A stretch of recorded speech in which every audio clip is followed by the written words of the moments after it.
You are listening to From Sobriety to Recovery with Jesse Mogul. Let's get to the show.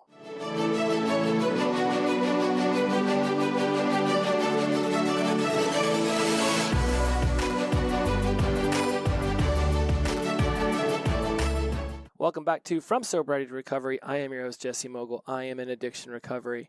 Once again, we're on the treadmill. It's 11:30 in the morning. I'm not doing this at midnight. Already feeling really good about the energy I have. And what we're going to do here is we're going to dive into discussing regrets, because I think in early sobriety, especially for those of us who are just getting into the initial stages of just finding some level of acceptance within ourselves for what we have done to ourselves, with ourselves, around others, to others, the whole deal, it can be very tough to get inside of our minds and want to heal and yet be sort of stuck in the past, living our lives as if we could somehow make up for all of those yesterdays, when in reality it's about what we're doing today in order to create that future.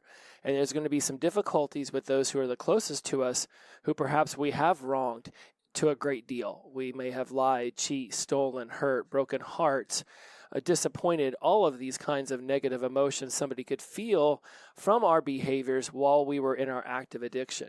And let's not act like those kinds of things still can't happen when we're sober. We can still disappoint. We can still drop the ball and show up late. We can still break hearts. We can still, there's plenty of people out there who are sober who are lying, cheating, and stealing. So just because we're sober doesn't mean we immediately become the best human ever, but it certainly means that we can now build our awareness around how to better ourselves each and every day. And I really think that this topic is going to go in line with last week's episode on early sobriety. Not everyone deserves your truth, let alone your whole truth. There are going to be those people out there who don't need to know all the nuances, dirty little secrets, horrible sufferings, right? I don't dive straight into the shit tub story when somebody meets me on the street and asks me what I do with my life. Yes, people care why I am so adamant and have so much passion and love for this community, those of us seeking sobriety and long-term recovery. And certainly I can bring that story up in a less perhaps gross way versus what my truth is and my transparency is on this show. So discussing your truth and knowing how to handle that truth, not everyone necessarily has earned it, let alone deserves it, let alone even wants it. There are going to be those people in your life who have absolutely been with you through the thick and the thin, through the muck and the mire, through the shit tub episodes, who are going to have those experiences with you from the past that might be dictating how they experience you now. And they might be angry with you about the way you behaved, and no doubt that's going to elicit some level of regret in you on top of what you already feel, right? Because we're not immune to disappointment from ourselves, about ourselves, let alone just as humans. We are not going to ever be able to step away from a part of ourselves that doesn't judge ourselves. That's almost like ingrained from the ego and the id and the superego. It's a constant barrage from that little roommate inside your head, as Michael Singer from The Untethered Soul would call him, or her, or it, whatever works for you. It's this voice in your head that's just constantly feeding you chatter. And this is going to be at the root in many of your judgments and your confirmation biases that you're living your life through. And so part of the recovery process is really just getting inside of our heads and trying to figure out, well, what's holding us back? Why are we upset with ourselves? What might we be regretting? And how can we now release that, knowing that we can't go back and make up for any of the past misgivings that we've done, but we can certainly start behaving like the person we want everyone to perceive us as now. Because that's the interesting thing. No matter what you do, no matter how much you change, everyone is going to perceive you the way that their mind chooses to perceive you. And this is a really radical concept to throw into this particular episode, because I think a lot of people think that what they experience when they're walking around the world is the world, but it is not. It is your perception of the world. Does water taste good or does water taste bad? Is Coca-Cola good for you or is it bad for you? Is vaping a good idea? Is it tasty or is it horrible? Everybody has their own perceptions of those three things I just mentioned, and they'll think that their perception is right. They'll go around and spread their opinion. They'll plant their flag on that hill. Some people are willing to die for their opinions and beliefs. And I'm not a person who is easily swayed by somebody else's opinions and beliefs, but I do follow the tenet that I have strong opinions loosely held, meaning that I'm able to listen to somebody else's opinions, belief systems, values, principles, and I don't feel like I have to subscribe to what they're saying. I don't even have to necessarily condone what it is they're talking about, but I can allow them the space to share their model of the world with me, because that's what it is. It's their perception of the world. Therefore, it gets inside their head. It becomes their model of the world. And then that's how they choose to live their lives. Certainly, people like us who listen to shows like this are looking for changes in our model of the world, but not everybody is. And not everything that you hear me talk about, you have to subscribe to. You have to ingest and make your own. You can literally say, nope, I don't want to do that, but I do want to do that. That doesn't negate the things that you like that I say, any more than it negates the things that you don't like that I say. I am a grocery store. Pick and choose the things you want to put in your cart. Just be mindful that you're not walking past things that would actually be very nutritious to your mind, your soul, and your heart, simply because you're not familiar with those food items. Once in a while, it's a good idea to take something different off the shelf and give it a test run. You might just find out that that's the tastiest thing that you've been walking past for years. And so let's dive into this idea of regret, because there can be regret in all of us for a myriad of things. You could go back and listen to some of my old episodes and then regret you didn't take on what you heard in episode 33, and now here we are at episode 290 something. We don't want to continuously live in a state of regret. At the same time, we do want to acknowledge that regrets exist. We want to step into a collective healing. We want to emphasize that we're doing all of this together. This is why meetings exist, and this is why cohorts exist, and this is why when we get people into a bigger space than just one-on-one communication, that we can now start to take in other people's viewpoints. And when we're doing this, we're going to hear people talk about things. I really wish I had done this. I really wish I hadn't have done that. Acknowledging that regrets exist and being okay with having them, I think, is one of the most important first steps that we can take into our emotional healing. I want you to be able to embrace your regrets and accept yourself. But in order to do that, you have to first acknowledge that you have regrets. It's there. We can't cognitive behavioral therapy away regrets. We can't neuro-linguistic programming away regrets. We can't hypnosis away regrets. Regrets are there. Hell, I probably have 3 from yesterday alone. Regrets are going to happen. Some are going to outweigh others, absolutely. There will be some that are way heavier, right? Regretting eating the extra donut at midnight is substantially different than, regretting, lying to my partner about what it was I was feeling in the moment and then going behind their back and, just acting a completely different way that was going against my morals, ethics, and values, opinions, and beliefs, right? There's a difference here. Hey, you ate the last donut. Well, that doesn't give you permission to go out and steal from the bank or, sleep with my sister, right? Like, there's a difference here in the weight of these regrets. Let's be very, very mindful of that as I throw out all these random hypotheticals to try to bring some levity into this. So acknowledging regrets. Right, there are going to be those regrets around hurting loved ones, missed opportunities, personal failures.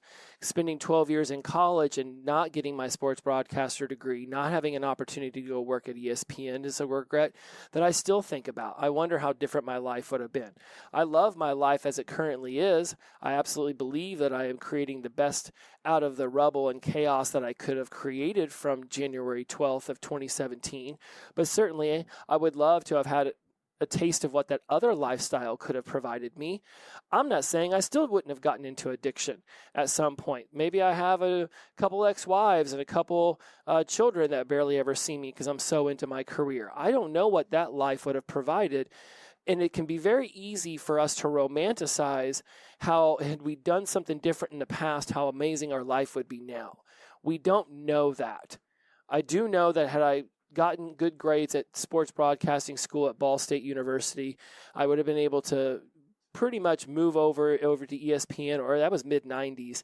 There was a lot of new channels opening up. I would have found a gig somewhere, and who knows where that would have taken me.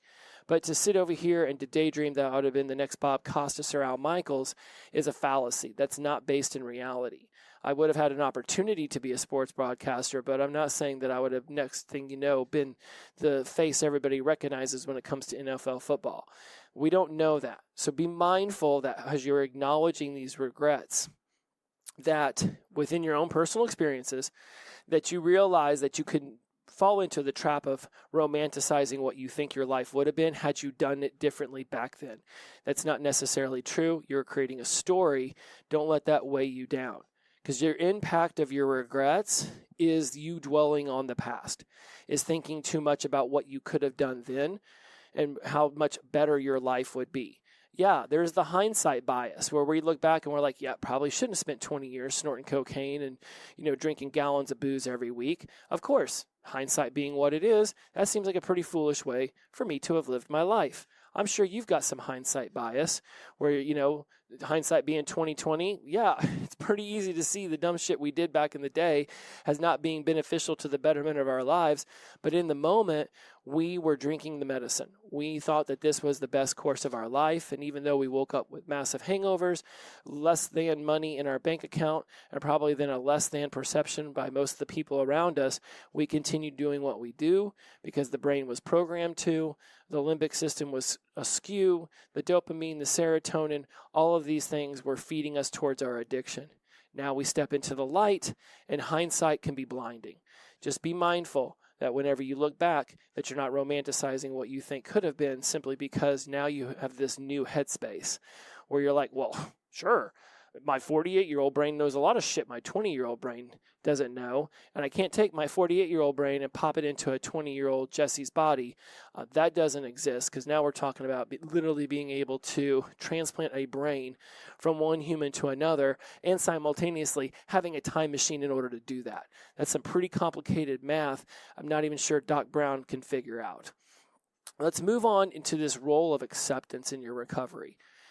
It's very important that you accept yourself, your past mistakes, and that they were crucial to just your life. Yes, again, regrets happen. We would prefer they didn't, but now you're here. Now those were crucial learning opportunities. These are opportunities for you to take on radical acceptance of yourself. Right? Like, I see how all of the things that I did during my addiction actually built up a lot of really awesome values and principles, work ethic, talents and skills that I'm still utilizing today. I've talked about this in past episodes. We don't want to turn a blind eye to all the things that we learned during our addiction, our resiliency, our coping mechanisms, our ability to push through a hangover to go to work, our ability to scratch and claw out a couple extra dimes to make sure that we pour what little limited resources we have left to paying our rent or keeping the electric on. Like, we have shown a level of resourcefulness in our addiction, and I want you to radically accept that you did learn good things during that point in your life, that who you were back then should not be thrown out with the bathwater, that there are some very great positives, and by accepting that you did some things, not everything, obviously, but you did some things that were really good for yourself and your loved ones, it will allow you to start forgiving yourself. That self-forgiveness needs to come first before you ask it of others. As you begin to take on radical acceptance, forgiveness is part of that process, right? Once you understand that the impact of your regrets and the acknowledgement of these regrets can lead you to acceptance, forgiveness has to come behind that. Because if you keep beating yourself up for decisions you made in the 90s, where are you taking actionable steps today? You can use it as fuel, right? That away energy. I don't ever want to be like that again, so I'm going to push myself forward. But at some point, you want to shift that away energy from I don't ever want to be a drunk sleeping in a van down by the river eating muskrat with, what was that guy's character? What was Chris Farley's character's name in that SNL skit? Really wish I could remember that right now. Right, living in a van down by the river. Don't want to do that. That's an away energy. Now you shift it to a toward energy. I want to be financially stable. I want to have a nice, happy, healthy home, and that's what you begin to work toward. You can use that negative energy to push you at times, but part of the forgiving process is really realizing that you are worthy of a good life. You are worthy of good things if you are willing to earn them. You have to be willing to put in the time. I don't believe anybody deserves anything. I believe that we earn it. Oh, I deserve this thing. No, you have earned it. And if you don't think you've earned it, then you definitely don't deserve it. I just think deserve sounds like we're just trying to hand things out to people. You earn your respect. You earn your loyalty. You earn your trust. You earn your love. You earn your faith. These aren't just things that are handed all willy-nilly. And if they are given out freely, then it's up to you to continuously show people that you are worthy of that love, trust, honesty, and faith, and you continue to earn it. Because we have met those people who are just openly give us the love that we desire. Now you continue to earn it. You didn't deserve it. You earned it. Something about you in that moment told that person you were somebody who was worthy of their love, honesty, trust, acceptance. They offer it to you. Now, each and every day, you show them that you're willing to earn it, to continue to be able to receive it. And I would look at yourself in the mirror first and foremost and say, I am worthy of my own self-love. I'm worthy of my own acceptance. I'm worthy of my own forgiveness. If you want to write a letter to yourself from back in the day when you were 23 years old making dumbass decisions, if you want to write a letter to God, if you want to write a letter to all the people you think you've wronged, feel free to bust out that journal and start practicing self-compassion. I'm a big proponent for when the journaling process starts to stagnate, instead of writing journal entries to yourself, you start writing letters to people. I love writing letters to my mom to just give her updates on what's going on in my life. I like writing letters to the universe, to God, and just being like, yo, this is what's been going down. Could always use a little bit more light at the end of the tunnel on this one. Feel free to write letters to people if that helps you practice that self-forgiveness and that self-acceptance. Because as we begin to transform these regrets into growth, there's actionable lessons from the past that we can learn from. Right? I can learn from the time that, I intentionally got too drunk and slept through a really important appointment with an ex-girlfriend back in my 20s and realize that now I'm the kind of person who gets up on time, takes my partner to go pick up her car from the dealership that just got a new paint job because of something that went down with their paint. And now I'm that kind of dude who steps up and actually follows through with his commitments than that person in my 20s who would, get super wasted and call up and say, I'm so hungover, I'm just going to lay in bed all day. And even if that person was forgiving of my behavior then, I know I dropped the ball. So we can learn from the past. The times where I hurt someone, I didn't follow through with a promise. Part of this transforming our regrets into growth is where we talk about the automatic negative thoughts actually providing us with a positive message. An automatic negative thought that I'm not worthy of love, I'm not good enough, I'm fat, dumb, and stupid, those are not helping us, because that's just being a dick to ourselves. But if we can hear what that's saying and say, okay, well, if I don't want to think that I'm fat, dumb, and stupid, what is a behavior I could do today to prove to my own inner self that I am not those things? And then we go off and we do one of those things. So that's the part of the setting of the goals. And we've talked about these with SMART goals. It can be specific, measurable, achievable, relevant, time-bound. We understand that philosophy. I've talked about how to break habits. You don't have to go too far back. I think it was Your Blueprint for Success, Constructing New Habits, episode 286. I basically lay out my blueprint for how to deconstruct, reconstruct, and actually create a whole brand new habit. Part of this learning from our past and accepting ourselves for the things we've done is to notice where the automatic negative thoughts are actually trying to push us to become a better person. So if the automatic negative thoughts is, I'll never be as good as my siblings, they're smarter than me and they've got a better job than me, that could be your unconscious mind pushing you to go get another certification, another degree, or go get some education so that you could change jobs and feel more financially stable. look for the positive message in the automatic negative thoughts, because somewhere in there, it is your mind trying to push you to become more. It knows you can achieve more. Your conscious mind might be like, nope, I'm a piece of shit, have been a piece of shit, will always be a piece of shit. Your unconscious mind's like, no, we're not taking that crap anymore. Here's an automatic negative thought. Why don't you use this to inspire you to motivate yourself up off the couch and turn the damn Simpsons off? It's time to take action. So what are some ways that you can start to guide yourself toward that action? Mindfulness and meditation, I know it's so trending right now. Everybody seems to be talking about meditation. I have been dabbling in it, got this app called Headspace. I'm telling you, there is a clarity that comes from listening to one of these guided meditations with these binaural beat sounds that you can find on Spotify if you just type in binaural beats. And there are certain wavelengths that create certain things, and it could be a placebo effect with the binaural beats. I don't know. There's studies that have been done. You know how studies go. So they'll just basically try to prove to you what they want to prove to you. But certainly I know when I listen to these binaural beats with a guided meditation, I feel pretty good. And while it's not daily consistent, I'm certainly starting to pop it in every other day or two to just say, okay, how can I begin to habituate this at 10 minutes every single day? Before I go to bed, when I wake up, I'm not sure. You figure this out on your own.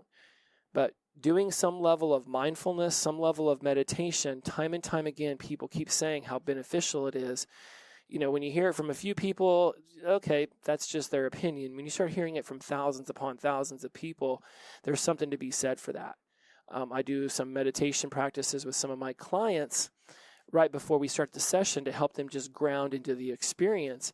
And I can tell a difference between the ones who don't do the meditation before the session versus the ones who do. So I would just be mindful for yourself. How can you just sit down, be still, and just show yourself some love? That's a good way to start taking action, because that will provide clarity. Then you can come up with one priority each day. I teach this to my clients as well. And if you think that you've ever wanted to get into some addiction recovery coaching, jessemogul.com/askme. Click on the link for coaching, fill out the form, and we'll hop on a phone call and we'll see what's going on. One of the coolest things about prioritizing and focusing each and every day is that you get to choose what is the most important thing you want to accomplish that day, and you set forth. When you first get sober, it might just be getting out of bed, opening up the drapes, and taking a shower. That could be your priority, right? Just bathing yourself, just making yourself something that's tangibly nutritious. That could be a huge priority for you at the beginning of your sobriety and recovery. But when you start getting a year, 2, 3, 4 in, and you start looking around and being like, well, wiping my own ass isn't something I am going to pat myself on the back for anymore. And I already show up to my meetings on time, and I'm already there for my kids when they need me at their sporting events. Your life is going to want to start ratcheting it up. It's going to keep raising the bar. Hedonistic adaptation is going to say that what once made you excited now just becomes your normal way of living life. As you begin to build a support network, be mindful of those doing things that you want to be doing and surrounding yourself with those kinds of people.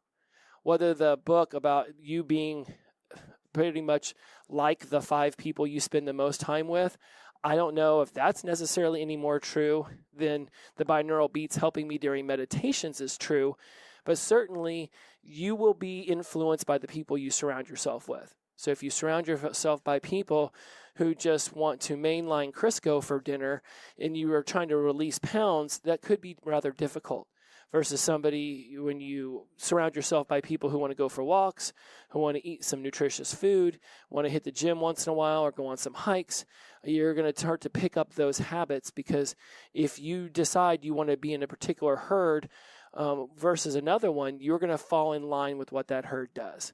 So if one likes to go jogging and walking and being healthy versus the other one that likes to sit there on the couch eating bonbons, watching The Simpsons in their underwear, you're going to start becoming a collective of the people you hang out with. That's just the human's desire to be in a tribe. You are going to begin to behave like those in your tribe.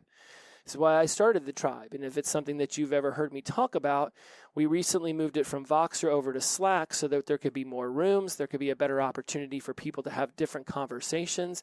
If this is something that you're interested in knowing more about, jessemogul.askme.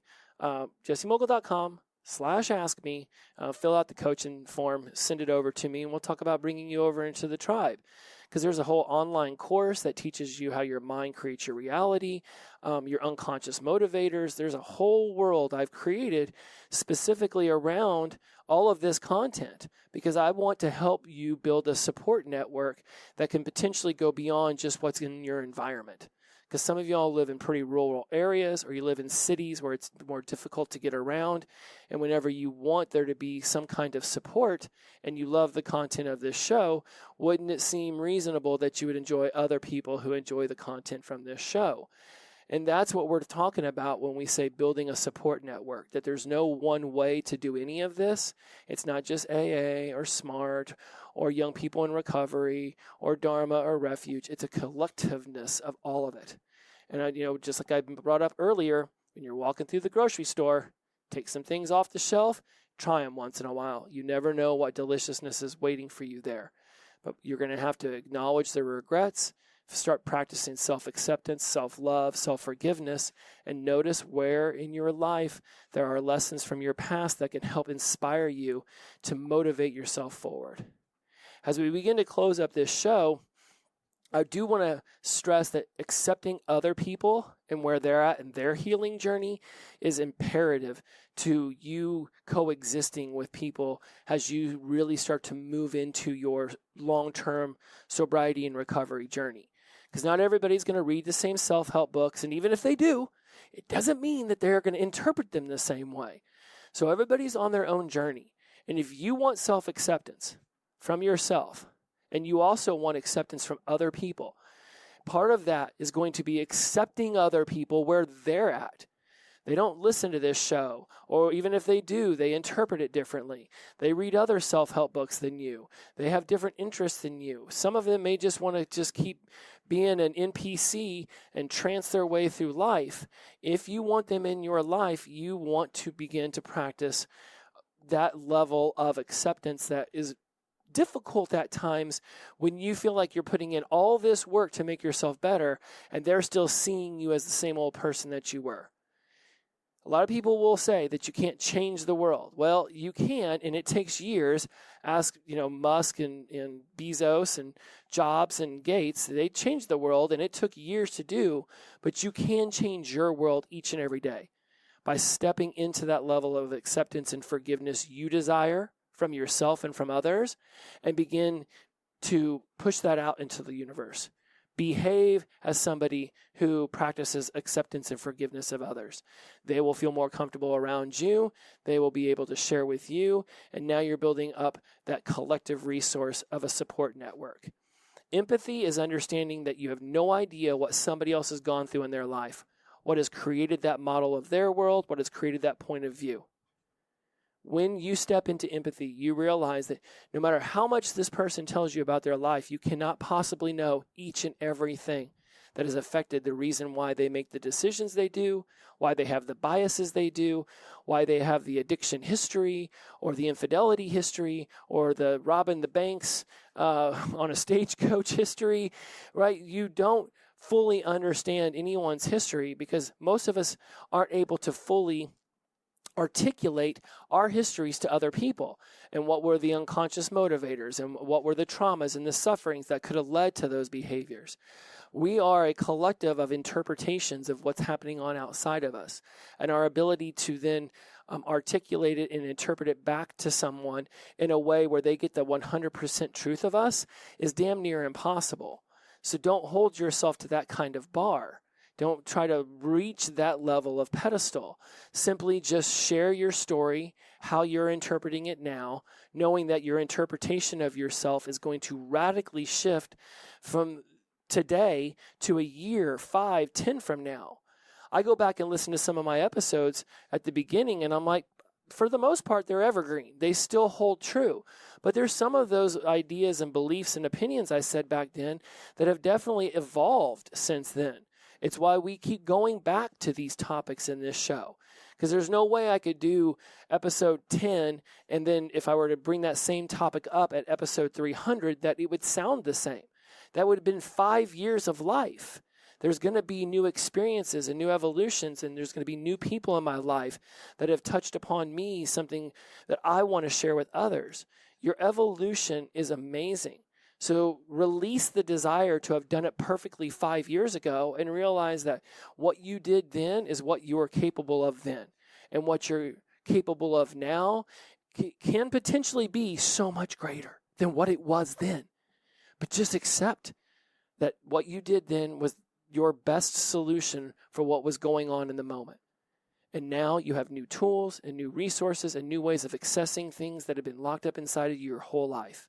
Forgive yourself for not making all the right choices, because that would have been ridiculous. The odds of you making all the right choices in your life are even crazier odds than it is winning one of those $1 billion Powerball lotteries. And when you go off and you share your story and these messages of hope because you've been able to do it, saying things like, well, if I can do it, you can do it, isn't actually helpful, because that's minimizing somebody else's trauma and suffering. I rather say, like, because I've done it, there are opportunities for you to learn some of the things I've done, to gather some resources from my blueprint and see how you can make them work for you. My path to long-term addiction recovery will not be the same as your path. Even if you try to replicate my path, your past experiences are going to cause you to interpret it and then to exude it completely differently than the way I am currently. So take on the lessons. Understand that this material is meant to guide. It is a bit of a blueprint, but it's a blueprint in a way that it's ever evolving and shifting and maneuvering. And what was true today could be very different a year from now. But we don't throw the baby out with the bathwater. We embrace ourselves. We figure out ways to move our lives forward today, because that's what we've chosen, one day at a time, with that eye on the future. I can be content with who I am now, but ambitiously discontent knowing there's so much more inside of me. As you begin to step into this radical forgiveness and acceptance of yourself, embrace your regrets, acknowledge that they happened, understand that the impact of them did occur, and that in hindsight, it's very easy to see how you would have done things differently, but here you are today. Take the lesson from that regret then and choose how to behave differently today so you don't have that regret again tomorrow, next week, next month, next year. Because in the process of this self-acceptance and self-forgiveness, you're going to want to send that out to everybody else around you. Other people can learn from their past. You can learn from your past. And you can have these collective stories where you help one another heal. You embrace, you love, you honor, you cherish, you trust. It's part of the process.